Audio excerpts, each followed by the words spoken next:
Hello and thank you for joining us today on Take 5. We're talking to Dr. Nevling here in Dawson Creek. How are you doing today, Doctor? Very good, thanks. So I recently read a release that you had sent out, and you actually included some statistics. You said according to the 2014 BC Community Health Profiles for Dawson Creek, there are some alarming statistics here. 341 people were diagnosed with high blood pressure, 111 with heart failure, 179 with type 1 or 2 diabetes, and 543 with anxiety. Now I just wanted to ask you a little bit about this release here. Is this alarming compared to maybe some of the other communities, or is this fairly consistent for a population like Dawson Creek? Yeah, it's a little alarming just generally, but it's the same in all the communities in the outbacks or in the inland country. I think in the cities there's different statistics, but this is more or less what we get in these little towns: Dawson, Fort St. John, Grand Prairie, and so on. Tell me a little bit how obesity might relate to some of these other ailments.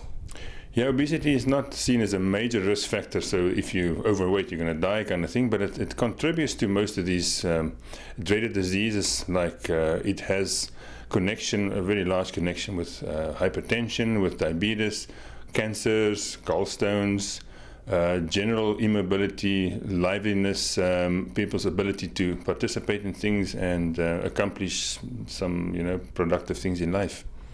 Now, from what I understand, normally when somebody starts some sort of weight loss journey in order to get healthy, there's a number of things they do. They might change the way they eat. They might get a little bit more active.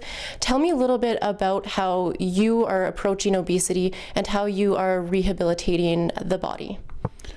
Yes, I think the problem with diets is that you deprive the body of things. They are deprivation diets, and therefore you're starving the body, you're breaking down the unwanted fats, but you're also breaking down the other wanted, the desired tissues like muscles, heart muscles, lungs, organs, and you're generally breaking the body down. There's a way that I can balance the pancreas. If I take away certain foods, which is more like the first world, modern day kind of devised foods, things that have sort of evolved. If I take those away and go more, it's not the paleo dieters, but go like ancient ways, go to the ways, the real foods, the original foods that the body has to eat, you actually stimulate the pancreas to make glucagon, and we're breaking down the fat cells. We're taking that fat back into the system, the liver converts it back to sugar, and it burns it.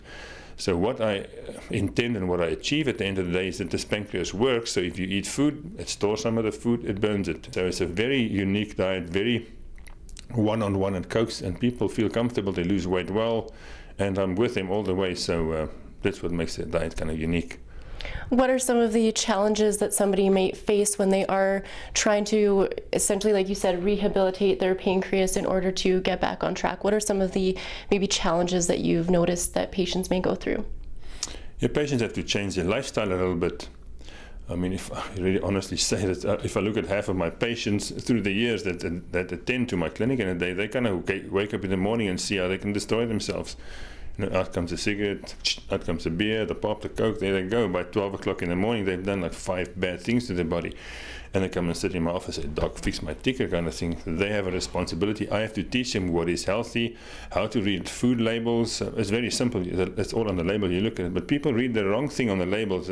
I show them what to read and see what makes a food a good food and a bad food. You don't have to go and buy weird stuff and all these red, yellow, and green fruits or something, but the whole family can follow that. I often have like one of the parents are on a diet and the kids in the family follow it too, and they all get themselves back into shape, because we tend to think that families genetically are overweight, but they live in the same house, they eat the same wrong food. So yes, there's an environmental factor that makes people overweight. If somebody is ready to step forward and work with you, what should they do? How can they get in touch? What should they do beforehand?